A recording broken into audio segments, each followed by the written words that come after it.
নমস্কাৰ শিক্ষাগুৰুসকল। আমি কোনো উৎসৱৰ সময়তে হওক বা বিভিন্ন বেলেগ কামৰ সময়তে হওক বিদ্যালয়ত কোনবোৰ ৰেজিষ্টাৰ আমি আপডেট কৰি ৰাখিব লাগে এই ক্ষেত্ৰত কনফিউজ হওঁ বা বহু ক্ষেত্ৰত বহুত আমি ৰেজিষ্টাৰ আপডেট কৰি পেলাওঁ। এতিয়া আমাৰ ওচৰত এটা পোনপটীয়া নিৰ্দেশনা আছে, যোনটো নিৰ্দেশনা মতে আমি বিদ্যালয়ত কোনকেইটা গুৰুত্বপূৰ্ণ পঞ্জীয়ন বহি অৰ্থাৎ ৰেজিষ্টাৰ মেইনটেইন কৰিব লাগে সেই কথা আমাৰ যি স্কুল ৰুল বুক প্ৰকাশ পাইছে, স্কুল ৰুল বুকতে স্পষ্টকৈ উল্লেখ আছে। আৰু সেই স্কুল ৰুল বুকটো আপোনালোকে স্কুল ৰুল বুকৰ সেই পেজটো যোনটো পেজত এই ৰেজিষ্টাৰবিলাকৰ কথা উল্লেখ আছে আপোনালোকে দেখা পাই আছে স্ক্ৰীনত। আৰু ৰেজিষ্টাৰবোৰৰ প্ৰথম ৰেজিষ্টাৰটো হৈছে নামভৰ্তিকৰণ পঞ্জীয়ন বহি অৰ্থাৎ এডমিশ্যন ৰেজিষ্টাৰ। দ্বিতীয়তে হৈছে স্থানান্তৰ প্ৰমাণপত্ৰ জাৰি কৰা পঞ্জীয়ন অৰ্থাৎ ট্ৰেন্সফাৰ চাৰ্টিফিকেট ইছ্যু ৰেজিষ্টাৰ। 3 নম্বৰত আছে ছাত্ৰ ছাত্ৰীৰ উপস্থিতিৰ পঞ্জীয়ন অৰ্থাৎ ষ্টুডেণ্টছ এটেণ্ডেঞ্চ ৰেজিষ্টাৰ। 4 নম্বৰত আছে শিক্ষকৰ উপস্থিতিৰ পঞ্জীয়ন অৰ্থাৎ টিচাৰ্ছ এটেণ্ডেঞ্চ ৰেজিষ্টাৰ।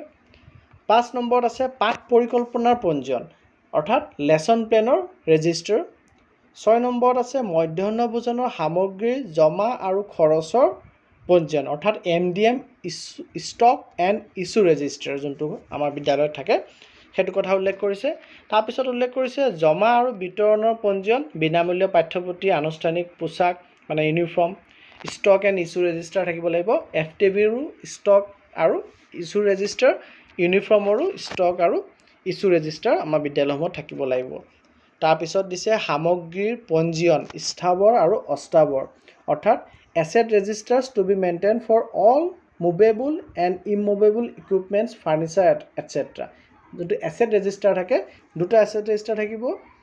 এটা হৈছে মুভেবলৰ কাৰণে অৰ্থাৎ স্থাৱৰ আৰু অস্থাৱৰ, মুভেবল আৰু ইমুভেবল।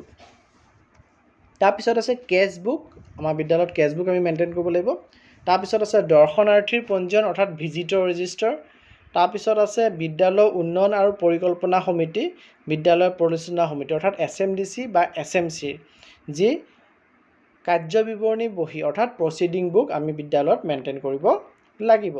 তাৰপিছত দিছে অভিভাৱক সভাৰ কাৰ্য বিৱৰণী বহি অৰ্থাৎ আমাৰ যি গাৰ্জিয়ান মিটিং হয়, parent teacher meeting, guardian meeting হয়, তাৰ আমি প্ৰচিডিং বুক মেইনটেইন কৰিব লাগিব।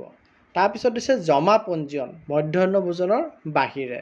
MDMৰ ষ্টক ইছ্যু ৰেজিষ্টাৰ কথা আমি আগত ক'লোৱেই। আৰু ইয়াত ষ্টক ৰেজিষ্টাৰৰ কথা কৈছে, এইটো ষ্টক ৰেজিষ্টাৰ হৈছে আমাৰ যি আমি ফাণ্ড পাওঁ সেই ফাণ্ডবিলাকৰ যি বস্তু আমি কিনিছোঁ বিদ্যালয়ত আছে বা যি বস্তু আছে তাৰ ষ্টক ৰেজিষ্টাৰ অৰ্থাৎ MDMৰ বাদে ষ্টক ৰেজিষ্টাৰ। তাৰপিছত দিছে পুথিভঁৰালৰ কিতাপসমূহৰ পঞ্জীয়ন অৰ্থাৎ লাইব্ৰেৰী বুক ৰেজিষ্টাৰ।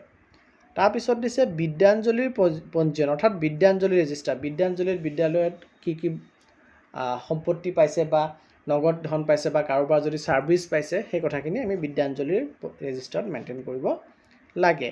তাৰপিছত দিছে সাধাৰণ বিলৰ পঞ্জীয়ন অৰ্থাৎ জেনেৰেল বিল ৰেজিষ্টাৰ। তাৰপিছত দিছে বিল পৰিশোধ কৰা খৰচ ৰচিদৰ পঞ্জীয়ন অৰ্থাৎ bill payment debit voucher register, যি ভাউচাৰ থাকিব আপোনাৰ তাৰ ৰেজিষ্টাৰ। তাৰপিছত দিছে মধ্যাহ্ন ভোজনৰ বিলৰ পঞ্জীয়ন অৰ্থাৎ MDM বিল ৰেজিষ্টাৰ। তাৰপিছত দিছে বাৰ্ষিক পৰিকল্পনাৰ পঞ্জীয়ন অৰ্থাৎ এনুৱেল প্লেন ৰেজিষ্টাৰ। জাননীৰ পঞ্জীয়ন অৰ্থাৎ নটিচ ৰেজিষ্টাৰ, নটিচ ইছ্যু কৰিব লাগে, নটিচ ৰেজিষ্টাৰ। আৰু এটা দিছে মিছন ভূমিপুত্ৰ পঞ্জীয়ন, এইটো হাই স্কুলবিলাকৰ কাৰণে মিছন ভূমিপুত্ৰ ৰেজিষ্টাৰ অৰ্থাৎ মিছন ভূমিপুত্ৰৰ অধীনত ছাত্ৰ ছাত্ৰীসকলক তেওঁলোকৰ যি কাষ্ট চাৰ্টিফিকেট সেই কাষ্ট চাৰ্টিফিকেটবিলাক ইছ্যু কৰা হৈছিলে, সেই বিদ্যালয়ৰ কিমান ছাত্ৰ ছাত্ৰীক কাষ্ট চাৰ্টিফিকেট ইছ্যু কৰা হৈছে সেই মিছন ভূমিপুত্ৰৰ পঞ্জীয়নটো আমি ৰেজিষ্টাৰ কৰিব, পঞ্জীয়ন অৰ্থাৎ ৰেজিষ্টাৰ আমি মেইনটেইন কৰিব লাগে। এইখিনি ইম্পৰ্টেণ্ট ৰেজিষ্টাৰ কথা কৈছে। ইয়াৰ বাদেও যি 2-4টা ইম্পৰ্টেণ্ট আপোনালোকে বোধ কৰে ফিল কৰি আছে যে বিদ্যালয়ত প্ৰয়োজন আছে আৰু গুণোৎসৱৰ কাৰণেও প্ৰয়োজন, তেনেধৰণৰ পঞ্জীয়ন অৰ্থাৎ ৰেজিষ্টাৰ আপোনালোকে মেইনটেইন কৰিব। তাৰ লগতে বিদ্যালয়ত প্ৰদৰ্শন কৰিবলগীয়া অৰ্থাৎ ডিছপ্লে কৰিবলগীয়া ফটোৰ কথা স্কুল ৰুল বুকত দি থৈছে। প্ৰথমতে দিছে ৰাষ্ট্ৰপিতা মহাত্মা গান্ধীৰ এখন বন্ধুৱা ফটো মানে frame photograph of Mahatma Gandhi the father of the nation. তাৰপিছত দিছে ভাৰতৰ ৰাষ্ট্ৰপতি আৰু প্ৰধানমন্ত্ৰীৰ বন্ধুৱা ফটো অৰ্থাৎ frame photograph of president and prime minister of India. তাৰপিছত দিছে অসমৰ মুখ্যমন্ত্ৰীৰ বন্ধুৱা ফটো অৰ্থাৎ frame photograph of chief minister of Assam. তাৰপিছত আহক প্ৰধান শিক্ষক অধ্যক্ষৰ নামসহ ফটো অৰ্থাৎ হেড টিচাৰ প্ৰিন্সিপালৰ নেম উইথ ফটো। তাৰপিছত দিছে সকলো শিক্ষকৰ নামসহ ফটো অৰ্থাৎ all teachers names with photos. তাৰপিছত বিদ্যালয়ৰ সময়সূচী অৰ্থাৎ স্কুল টাইম টেবুল।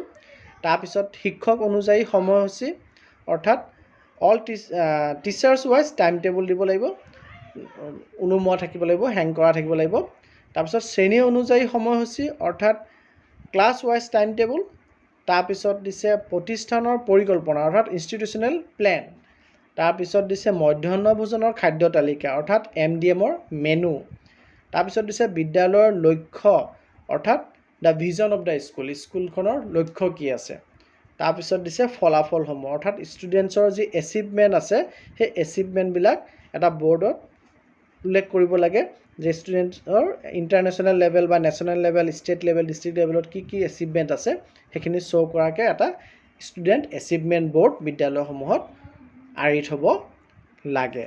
গতিকে এইখিনি এতিয়া কোৱা বস্তুখিনি হৈছে কি আইটেম প্ৰত্যেকখন বিদ্যালয়ত ডিছপ্লে কৰি থ'ব লাগে অৰ্থাৎ আঁৰি থ'ব লাগে বা প্ৰদৰ্শনত ৰাখিব লাগে সেইকেইটা।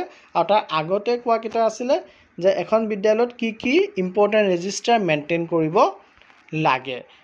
গতিকে এই ইনফৰ্মেশ্যনখিনি খুবেই ইম্পৰ্টেণ্ট ইনফৰ্মেশ্যন হয়। আপোনালোকে কাইণ্ডলি আপোনালোকৰ কলিগছৰ লগত শ্বেয়াৰ কৰিব আৰু চেনেলটি যদি এতিয়াও ছাবস্ক্ৰাইব কৰা নাই কাইণ্ডলি ছাবস্ক্ৰাইব কৰিব। ধন্যবাদ।